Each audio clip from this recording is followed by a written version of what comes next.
Arus kedatangan penumpang maupun wisatawan di Pelabuhan Bolahan Sabang masih terpantau normal dan belum menunjukkan lonjakan signifikan pada momentum libur Idul Adha 2026.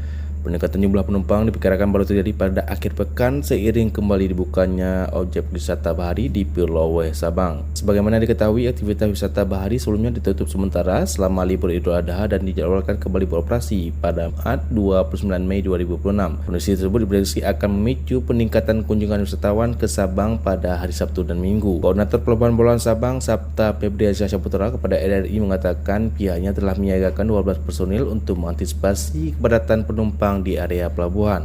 Ia menjelaskan penempatan personel dilakukan di sebelah titik yang nilai rawan terjadi penumpukan penumpang atau wisatawan agar arus pergerakan itu tetap berjalan lancar selama puncak kunjungan akhir pekan. Kalau kita personilnya ada 12 orang, Bang. Ada sebagian yang di antrian kapal lambat, ada yang di kapal cepat. Ya untuk minimalisir arus penumpang lah, biar jangan terlalu macet kan. Dan dibantu dengan KP3 juga, orang karantina, seperti itu, Bang.